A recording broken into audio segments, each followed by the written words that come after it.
قدرمنو لیدونکو شاعر او کتاب خپرونه ده له روایت سره سم زه تیمورشاه کمال او زما سره ملګری پروفیسر فیض محمد شهزاد صاحب نن زموږ سره په محفل کې بیا برخوال دی ډاکټر عصمت الله ترین صاحب طاهر لیوال صاحب ستړی پښتون پیج مه هېروئ دغه پیج ملګرو وړاندې شیروئ موږ تاسو ته ادبي خپرونې وړاندې کوو د شاعرانو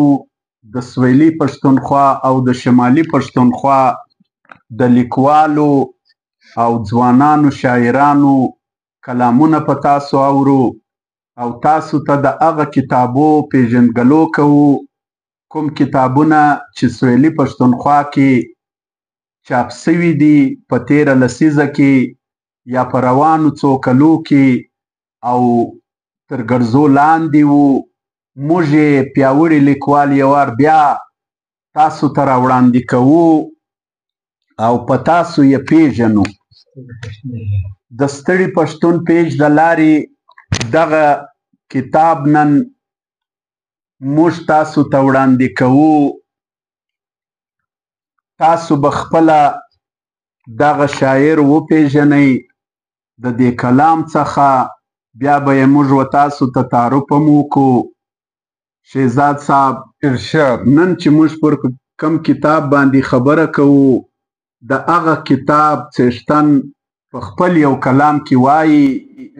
وای څنګه کړو آلاتو مرګنی فهیم څنګه کړو آلاتو مرګنی فهیم هغه خندرو یې خندنی فهیم څنګه کړو آلاتو مرګنی فهیم هغه خندرو یې خندنی فهیم اوس هغه خبرې نه هغه خندا اوس هغه خبرې نه هغه خندا مه ووینې یاره اوسنی فهیم اوس هغه خبرې نه هغه خندا اوس هغه خبرې نه هغه خندا مه ووینې یاره اوسنی فهیم او مړ کړ د آلاتو میرني سلوک مړ کړ د آلاتو میرني سلوک هغه د بختونو سکنی فهیم مړ کړ د آلاتو میرني سلوک هغه د بختونو سکنی فهیم او داسې د فکرونو اژدهام کوو داسې د فکرونو اژدهام کوو ژر بسي ملګرو لیونی فهیم داسې د فکرونو اژدهام کوو ژر بسي ملګرو لیونی فهیم او څومره له حالاتو ناخبره ده څومره له حالاتو ناخبره ده غواړي له فهیمه پخوانی فهیم څومره له حالاتو ناخبره ده څومره له حالاتو ناخبره ده غواړي له فهیمه پخوانی فهیم قدرمنو لیدونکو رازق فهیم عبدالرازق فهیم چې د بوري یا د لورلایي اوسېدونکی دی ځوان زلمی شاعر یوه پیاله رڼا د دغه کتاب نوم دی موږ یې تاسو ته پیژندګلو کوو او دغه کتاب تاسو لاسته راوړئ موږ به یې درکونه هم تاسو ته دروښیو او تاسو دغه کتاب ولولئ په دې کتاب کې ډېر خوندور شعرونه شته او د دې کتاب سریزه ډاکټر برکت شاه کاکړ صاحب لیکلې ده دویم چاپ دی یعنی دا یو ځل مخکې چاپ سوی و او یو ځل اوس بیا چاپ سوی دی په 2021 کې د کتاب پیژندګلو یې څه داسې ده چې شاعر رازق فهیم خپروندویه تکتو کتابکور کوټه چاپزیار کپیل قربان او چاپکال 1400 لمریز 2021 عیسوي کال کمپوز شهیم کاکړ او سرپاڼه زبی شفیق، چاپشمیر زر ټوکه او د کتاب بیه 300 کالداري، چاپچاري د کتاب د تکتو کتاب کور تخنیکي څانګه او د موندلو درکونه النور د کتابونو مارکیټ 5 نمبر دکان ګوالمنډۍ چوک ته نږدې کاسي سړک کوټه. نو پر دغه پته باندې تاسو دغه کتاب ترلاسه کولی سئ. د فهیم په دغه کتاب ټول 71 صفحې او 142 مخونه لري او په دا کتاب کې 14 نظمونه او 90 غزلې او 2 شعرونه هم چاپ سوي دي. که تاسو دغه کتاب لاسته راوړئ نو د رازق فهیم نور خوندور اشعار به هم پکې ولولئ او زه شهزاد صاحب ته ورځمه چې یوه پیاله رڼا رازق فهیم. جهان مننه تیمورشاه کمال صاحب، فاید لیوال صاحب، د ستړي پښتون چلوونکی محمد فاید لیوال، بیا ډاکټر عصمت ترین صاحب. او نن دې د داسې کتاب انتخاب کړی دی یوه پیاله رڼا د عبدالرازق فهیم صاحب لومړی شعري ټولګه ده او زما یاد ده څه وخت دغه کتاب چاپ سلو په دومره زر وخت کې دا ووتی او د داسې لاسو ته ورسېدی چې بیا به پسې ګرځېدی بیا نه پیدا کېدی، ځکه چې رازق فهیم یو عام شاعر نه دی، علمي څوک دی، باشعوره څوک دی، باخبره څوک دی، علمي القه یې جلا ده، ادبي القه یې جلا ده، د دنیا جهان سفرونه کړي دي. که څه هم د لولایي اوسېدونکی دی خو نظر یې د شعر د لارې تاسو لیدلی سئ، تاسو اورېدلی سئ چې د شعر د لارې نظر چې دی هغه کائناتي دی او کائناتي خلک چې کم دی هغه علمي وي. نو رازق فهیم چې دی په ځوان قهول کې په ځوانانو شاعرانو کې دومره متاثر کنه شعر دی چې د شعر ثاني یې نسته نه. زه تا ته خبره خو به مخکې کوو، بیخي به پر کوو، دا خو یو تعارف دی، جاج یې موږ نه خو تنقیدي نظر موږ نه پراچوو. لیکن دومره زه درته وایم چې د رازق فهیم چې کوم د شعر انداز دی هغه ډېر منفرده دی، استعارې بیلې دي، بلکې زه خو دا هم تشبیهات و استعارې چې دي د افاقي دي، لکه مځکه، اسمان، ستوری، وسۍ، درخت، سمندر، دریاب او بیا دا تراز پیوند ورکړي د الفاظو نه چې د هر شعر چې دی هغه صرف نه دا چې زړه وړي بلکې زړه تخنوي هم. زه غواړم چې ته د ده یو شعر د خبرو څخه زیات موږ د ده شعرونه اورېدونکي ته کښېږدو. بلکل. شبنم د حسن می د سترګو په وچوب وشینده. شبنم د حسن می د سترګو په وچوب وشینده، په شاړ دماغ کې می تازه تخم د خوب وشینده. شبنم د حسن می د سترګو په وچوب وشینده، په شاړ دماغ کې می تازه تخم د خوب وشینده. او دا کوږ مزغی به دې پټ وساتي له خپله ځانه. دا کوږ مزغی به دې پټ وساتي له خپله ځانه، په دې مغروره ککرۍ کې لیونتوب وشینده. دا کوږ مزغی به دې پټ وساتي له خپله ځانه، دا کوږ مزغی به دې پټ وساتي له خپله ځانه، په دې مغروره ککرۍ کې لیونتوب وشینده. ځوانه مو موسمه درته لار ګوري مفلس سترګې ځوانه موسمه درته لار ګوري مفلس سترګې پر دې بې وخته رخسارونو پیغلتوب وشینده ځوانه موسمه درته لار ګوري مفلس سترګې ځوانه موسمه درته لار ګوري مفلس سترګې په دې بې وخته رخسارونو پیغلتوب وشینده غږ نغمه بارکه چې غږ نغمه بارکه چې وخت راته لمحه لمحه سي چې وخت راته لمحه لمحه سي شپه لا ګردۍ د لیمو څخه پړسوب وشینده زما د عمر تقاضا ده چې زه ځوان واوسم زما د عمر تقاضا ده چې زه ځوان واوسم زما په رګ رګ کې جذبه د مینتوب وشینده زما د عمر تقاضا ده چې زه ځوان واوسم زما په رګ رګ کې جذبه د مینتوب وشینده ستورو په تغزو شپه بیداره کړه فهیمه ویښ سه په دې ویدو کوڅو کې شور د پایکوب وشینده اوس ګوره نه ما کمال صاحب تاسو وویلې نه چې فهیم یو عام انسان نه دی نه یو عام شاعر دی نه ډېر باشعوره ډېر باخبره ډېر په ادب پوه او انتهایی پر کتاب او قلم مین دومره د کتاب د قلم سره تړلی دی دومره بلا مطالعه لري دا ټیم هم داسې لمحه نسته نه چې زما هر کله د ده سره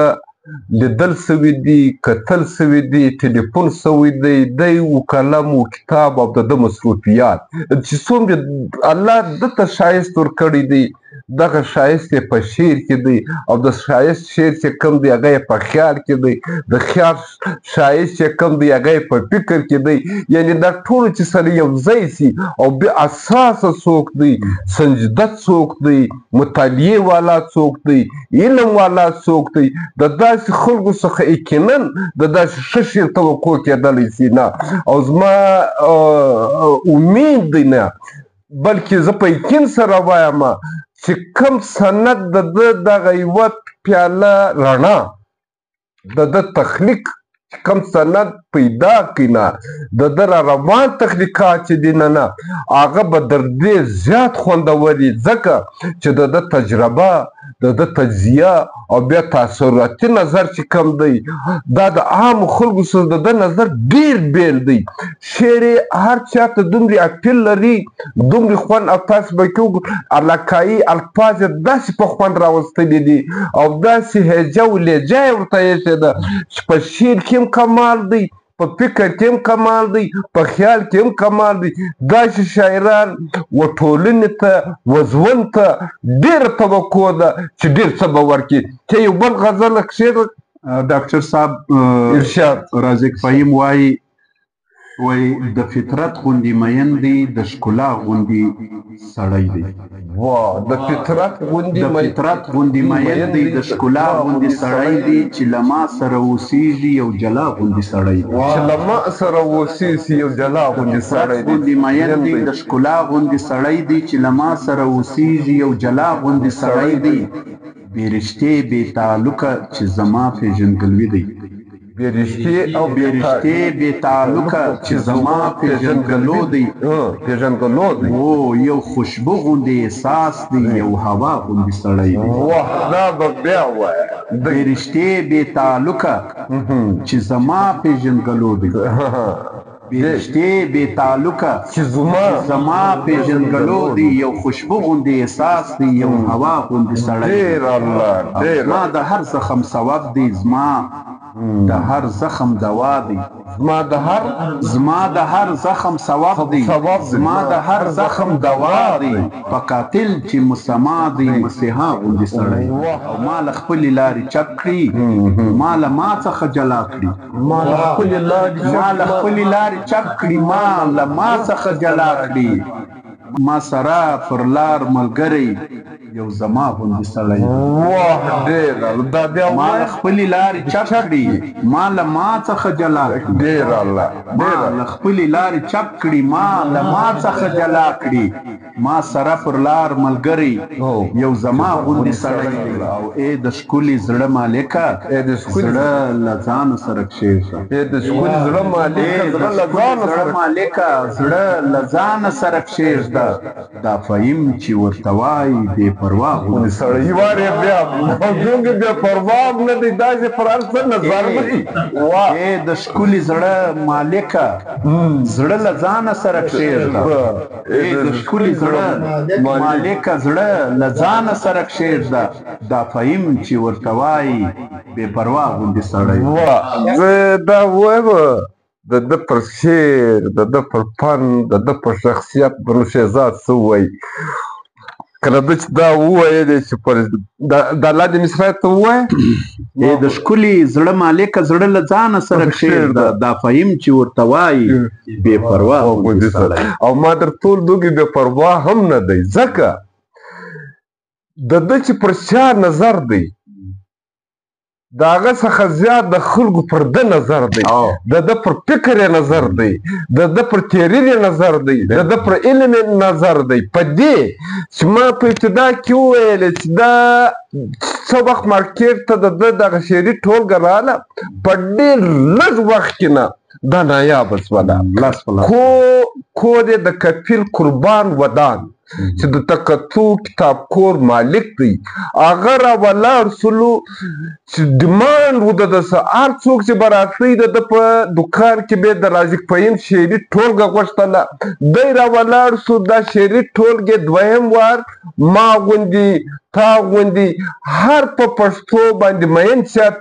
دا شعري ټولګه چې کوم د دویم وار چاپ کله نه ده نو د دې څه معلومه ده چې د ده شعر چې کوم دی معنا هم لري مفهوم هم لري اثر هم لري نن هم کیسه سبا هم کیسه تېر ورځ هم کیسه او چې څومره شاعري خوږه ده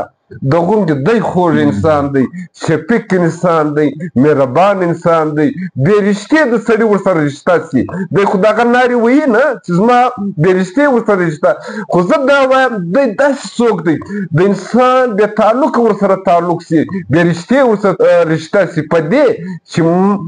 مینه ناکه څوک دی عالم څوک دی داسې شاعران دې خدای ډېر کړي داسې لیکوالان دې خدای ډېر کړي د مینې سپړېدو ته مسترب